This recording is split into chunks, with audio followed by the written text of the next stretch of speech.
Hi, everyone. Welcome to this week's edition of What's Driving Token Prices. I'm your host, Katie Talati, Director of Research at Arca. For those joining us for the first time, I'm responsible for analyzing and identifying digital asset and blockchain opportunities for Arca's funds. As part of our research, my team and I examine token prices and the market events that act as catalysts for price change. Based on our research and market events over the past week, here are some notable token price movements and what we think drove these moves. As a reminder, this commentary is not intended to be investment advice, investment research, or an investment recommendation. Please consult your investment professional for your own circumstances.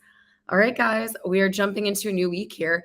Probably the most notable headline of the last week is that news did leak that Hong Kong is going to begin to allow the trading of digital assets as of June 1st, which is just next Thursday.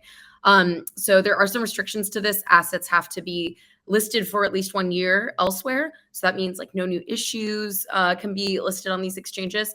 The centralized exchanges that sell these assets also have to have certain custody.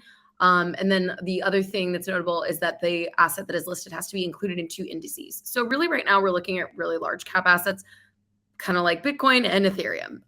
But hopefully this provides a framework to roll out to retail investors across Hong Kong and China, which is a very large market. So definitely an overall positive for the digital asset market. Market has definitely been a lot of up and down the last week. But let's just get into some specific tokens because there was a lot of fun news going on. So first off, we have EVMOS.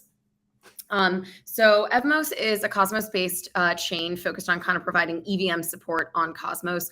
That's a fancy way of just saying that if you've got smart contracts that use the Ethereum virtual machine, or basically anything built on Ethereum and Ethereum virtual machine compatible chains, you can then deploy it on Cosmos with a lot more ease and not having to build your smart contracts again from the ground up. So that's a little background on what EVMOS is. So they faced a lot of turbulence this last week because the project's departed co-founder began selling large quantities of his vested tokens on the open market. In a bid for transparency, the EVMOS project announced on Twitter that the co-founder, Akash Khosla, departed the project due to operational misalignment and disagreements over accountability. So Khosla reportedly is seeking to sell about 500,000 tokens, which is actually only about 1.4% of his total allocation, or about $70,000 worth. Really not that much. And his sales accounted for a very small portion of EVMOS sales over the last few weeks. Khosla also responded to EVMOS's public comments that he was deeply disappointed and outraged at the misleading assertions. So definitely not a good look on either side. Project founders selling their tokens in the public markets, definitely not good.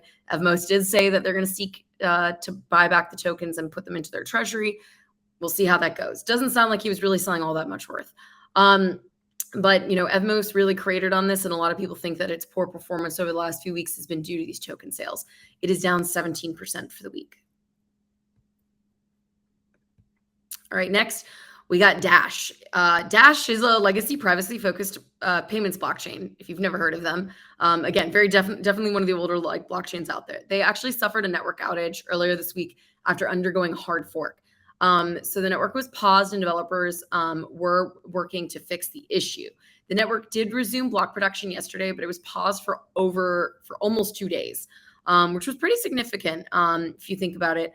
The developers worked on pushing a hotfix, and they're continuing to see what they can do to keep the blockchain stable. But definitely not a good look. Dash was down 10% on this news.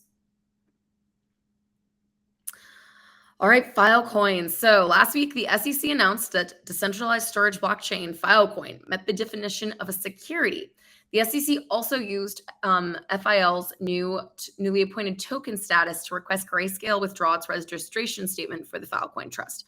So again, just some background if you're not familiar, Filecoin, they raised a really big fundraising round in 2017 and 2018, but they did it super compliantly. They went through Republic, which is a big token issuer platform.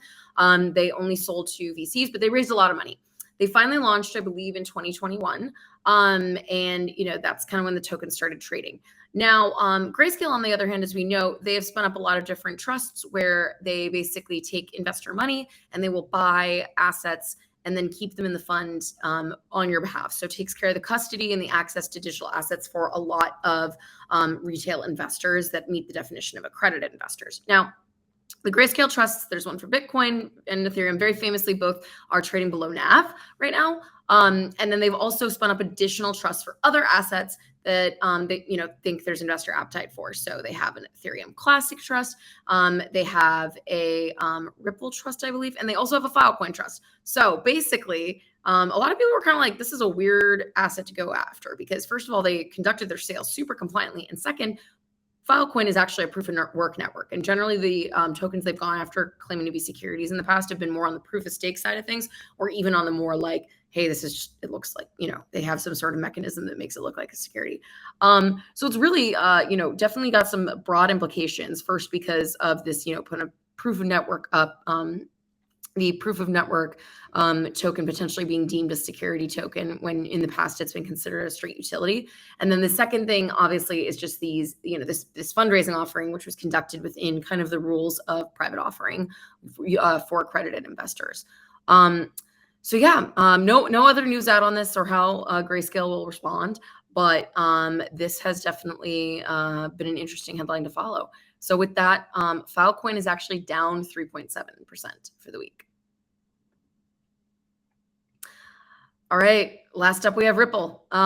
So Ripple is the payments project, very big. I'm sure a lot of you have heard about it. They've been in a huge fight with the SEC. So last week, they actually announced that they acquired Medico, a Swiss firm providing digital asset custody for financial institutions. So the move comes as an increasing wave of regulation has hit the US, forcing digital asset projects to look at other areas of the world for business. So Ripple reportedly paid $250 million for the firm. It's unclear exactly how they're going to do, what they're going to do with it, but apparently some of the customers for Medico include Societe Generale and other large financial institutions. I think BNP Paribas, other like really big, financial banks, institutions that Ripple might want the relationships for. Ripple, again, I kind of mentioned Ripple's currently in a legal battle with the SEC over whether its token XRP is considered a security. And a lot of people are kind of expecting that verdict to come out soon.